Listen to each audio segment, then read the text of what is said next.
All right, I want to continue our series in part 2 of Truth in a Dungeon. You've heard the statement from John's Gospel that you shall know the truth and the truth shall make you free. So the whole idea that truth brings freedom, and it does, absolutely, completely. But there are people who have taken truth and put it in a dungeon. And I want to use that metaphor to explain what has happened to our ministry over the past 4 or 5 years, that we have been put in a dungeon, and me in particular. And of course, as goes James David Manning, so does the ATLAH ministry. And when I say worldwide, I don't mean to indicate that we got thousands and thousands of members all over everywhere. We got 1 or 2 here, 1 in Australia, 1 in China, 1 or 2 in Europe, But it's worldwide. But we can get more than 300 people worldwide. That's a lot.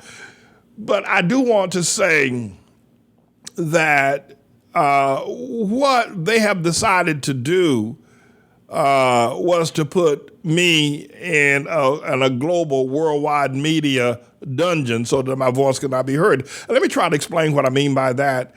All the years that I spoke fluently and, if you will, truthfully about Obama, the Democrats and the Obama supporters and the pinch-nosed Negroes in particular didn't really know what to do with me. The media was quite interested in my speech, even the liberal media. They were interested in what I was doing and saying against Obama, even though they didn't approve of it, but they found it fascinating. And so I was all over the television, 64 million views in one place, tens of thousands of millions of views in other places. I mean, more than 100 million views on YouTube. That's just on YouTube alone. And thousands upon thousands of subscribers. And I was just all over everywhere, every television network, newspapers, New York Times. I was everywhere during the Obama years. Because even the liberals and the Democrats, though they didn't like me, and they didn't appreciate what I was saying, should I say. They were interested in what I had to say. It made for interesting, if you will, ink and reporting. But when I escalated my, if you will, ministry against the LGBT community, that's when the world changed. And they circled the wagons to put me in a dungeon so that my voice and my presence cannot be heard. In fact, they were able to convince the Southern Law Poverty Center to label me and our church as a hate preacher. They were able to get PayPal to stop interacting with us because we're labeled as a hate preacher. And this all began about 5 years ago when I began to lay in heavily against the LGBTQ community. They're very well organized. The LGBTQ community, they are very well organized. And they are in some of the most powerful positions in America, whether it be on Wall Street, in banking, or whether it be in education, in local or city or state education institutions, whether it be in just general businesses, law firms, universities, they are there. And in media, they are everywhere. So they organized and they got together and said, put Manning in a dungeon. No matter what he says, don't report on it anymore. Don't give him any airspace because really, ideologically, I should say, is what I want to try to say. You need the media to get your stuff out. You can have a good word, but if the media don't pay you any attention, it's going to be hard to get that word out. And then I started getting slashed by Facebook. I got completely taken down off of YouTube. I mean, they completely. We're looking now to reinstate in YouTube to get those 64 million people back. But they took me down, slammed me, took all my material. Why is this important? It is important because you need to understand they've put me in a dungeon. They've tried to stifle our ministry, tried to stifle our church growth. They were able to come into the community of Harlem and to do evangelism. They marched against us. They poisoned the minds of the preachers, the people in the churches, the family members, and others. They did an extraordinary LGBT, not the pinch-nosed Negro, though there are many pinch-nosed Negroes that are LGBTQ, not the Democrat Party, not the liberals, and not even the Trump supporters when I came after Trump. It was the LGBTQ community that organized, and they are organized. You got to give them that. They're organized. And they said, stop him. Stop him. Stop him dead cold. And they've not let me get out. They put me in, they put me in Facebook jail on a large number of occasions. They monitor everything I say. The algorithms, they don't. Would you believe this? I'll tell you. Years ago on YouTube used to pay me as much as $5,000 a month for them to run my. I just get up here and talk, and they pay me to do it. YouTube. And then they would algorithm me to put me in the best position to be heard by groups. I mean, they would send my stuff around, even promote it even in ways. Well, I didn't know how to promote. YouTube. They did. But when the LGBTQ community, when I started talking about them and, explaining the biblical example of that, and then I went to the point where it demonstrated clearly where Jesus said in John's Gospel, chapter 5, verse 40, that anybody who doesn't believe the law of Moses cannot believe the words of Jesus. And that sealed the deal. When I presented that 5 years ago, I presented that if you don't believe the law of Moses, and of course it's the law of Moses that says that man that lieth with man as with womankind, that he shall be put to death. That is wrong.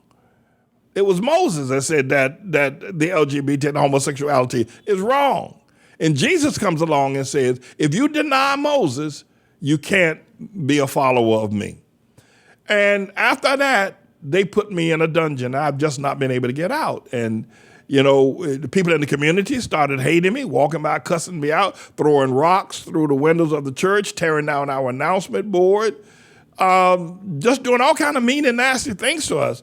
Hamite people who I've fed over the years when they were hungry. They had no place to stay. All of a sudden, let the LGBTQ community turn against me. And I was trying to tell them, you let these people rob you, steal from you.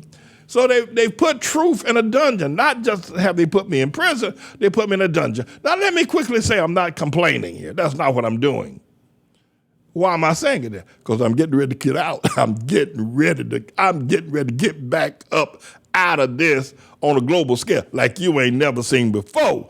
I'm getting ready to launch a rocket out of this dungeon to get back onto the national, international, interplanetary scene like you ain't never seen before. That's why I'm saying it. I'm not saying it because I'm complaining. No, I've been there. But God is now working, and I'm coming up out of this dungeon.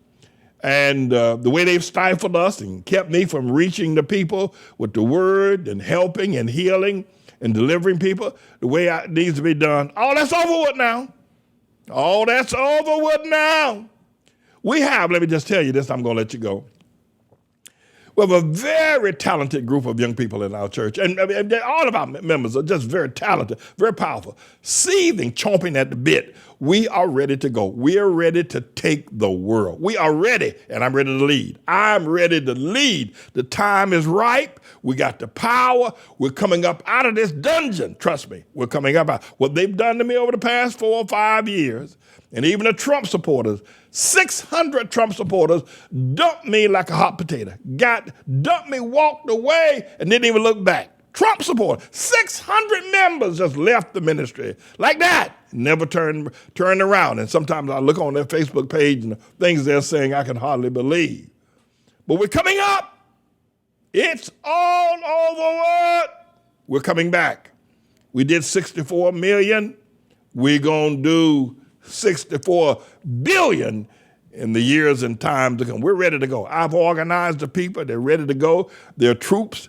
They're lined up. They're behind me. They believe in me. God has blessed them. God has anointed them. We are ready, Freddie. Yes, sir. We're ready to go. So I want you to know this. We're going to have probably another segment or so on truth in a dungeon. But I just want to make this announcement. We are back. We are the comeback ministry. I'm James David Manning, everybody. I'm the Lord's servant. I want to ask you to come up close for just 1 second. And I want to talk to 3-year and older veterans of the Trust in the Lord Hour, the Open Rewards Prayer Meeting, the Manna Report, and the Pulpit of Power, those 4 ministries that we do every week, producing at least 20 different ministries or sermons every week. If you are a 3-year or older veteran, by old I mean 4 years, 5 years, 6 years, 7 years, 10 years, 12 years, older veteran of any of these ministries that we do on a daily basis every week, and you are not a supporter, you've not joined with the ministry to give to pledge your support and your alignment with what we've been teaching. My question is why? You've had 3 years to observe us. You've had 3 years to listen to us on a daily basis, all weekend, all day long, any hour of the day. We're broadcasting. You've had 3 years to watch our various successes. You've 3 years to watch our ups and downs. You've had 3 years to listen to the tenor or the consistency of what we have said, whether we are consistent or whether we're all over the chart and what we do and what we believe. You've had 3 years to watch people around us who have made the commitment to join with our ministry and church and to financially support it. And by the way, I want to give another shout out to Brother Jesse Munoz out there in San Bernardino, along with Goldfinger, who is just extraordinary giver, and others that do extraordinary giving to our ministry. My question is to you, if you are a 3-year veteran or older, why haven't you joined? Why haven't you committed? And I suppose some of the reasons would say, well, Pastor Man, I belong to another church. And why? How could you, after 3 years of hearing me teach about the Sabbath, about righteousness, about the tribulation, and listen to me faithfully as you do, and still go sit up in another pastor's face? How could you be? It's like a woman sleeping with 2 men. You know, one she likes during the week and the other she likes on the weekend. It's hypocritical. How could you do that? I mean, let's say you started 3 months ago. I can understand. Well, it may take you some time to evaluate. It may take you some time to look at me, to discover, who I am. You say, well, Pastor, that's not that I don't belong to another church or ministry. I'm with you. But there's some things you say I like, and there's some things you say I don't like. Why? Why is it that you've made a decision that there's some things that you don't like are stronger than the things that you do like? I am not a psychiatrist, but I am an analyst. And I have to tell you, I analyze the world, understanding. The understanding and wisdom tells me this, that if there are things that a person such as myself that I am saying, there is no room to disagree with what I am saying unless your purpose is to find something to disagree with. Let's say, for instance, you say, well, I like the fact that you talk about Obama, but I don't like the fact that you talk about Trump. Let's say, for instance, you're one of those, right? Well, the purpose, it isn't that you just like what I say about Obama, but don't like what I say about Trump. What it is that you are looking for a reason to support Trump. It isn't that you don't like it. It's just that you don't like the fact that I'm saying something about him. It isn't that what I'm saying is wrong. Let me put it that way. It isn't what I'm saying is wrong or indifferent. You know it's right. But you've lived your life, or you've come up, or you've been raised with a doctrine that you can really live in a false reality. That's where you are. You've been raised in a doctrine that you can live in a false reality. That is to say, you can like the truth about Obama, but you don't like the truth about Trump. And it's the same truth. It's the same truth. There's no difference. But because you have been indoctrinated to live in a false reality, you are really a person who needs psychological debriefing. But trust me, there are zillions of people around the world who live that way. There are people who know what I'm saying about Trump or Obama is right. They know it. But they choose to ignore it based on the fact that they find a reality that isn't true, and they've settled in there. Say, that's one of the reasons why I've not made a commitment, because, I don't like the fact. I wish you would support what I support. the truth of the matter is, then why do you come? You've given 3 years or more of your life to listen to me. 3 years of your life to listen to me, and you're not tired of listening to me yet. And you've given 3 years of your life, and over the past 3 years, your life has been greatly upgraded. You've learned, you've been educated, you've been enlightened. And let me say this to you. If you make the commitment, say, well, Pastor, I'm joining with you and I'm going to support, I'm going to do the tithe and offering, I'm going to do the first fruit, I'm going to keep the Sabbath, your life is going to soar. Now listen to me very carefully. Now I'm not going to leave you alone after this. Listen to me very carefully. You come as often as you come over the past 3 years because you're being helped. You're being educated. You're being enlightened, right? Right. But the thing that you like, whether you say, well, I like what you say about Obama, but I don't like what you say about Trump. You do the same thing with the Word of God, such as you like the things I say, the teachings that I say, the way I explain the Bible, the way I break it all down and make it clear. But when it comes to things like money or tithing and offering or the Sabbath, well, that is also true, but because of your false reality, because you really need a psychological debriefing, because of your false reality, you choose not to believe the tithe or the first fruit or the Sabbath. Now, it isn't that it isn't true. It's just true in all the other things I've said. But you live in a false reality where you try to ignore the truth about the tithe, and so you don't do it. But everything else I say is good to go. Everything I ever say is good to go, good enough to share with your friends. It makes you laugh. It educates you. It enlightens you. But the tithe, well, and the full commitment to the ministry, well, the first fruit offerings, well, the Sabbath, that's all true as well. But you have chosen and you've been raised and indoctrinated to have a dual reality, which is dangerous. Jesus said this, and I'll leave you. He said, I would rather you be the hot or cold, but not lukewarm. You're lukewarm.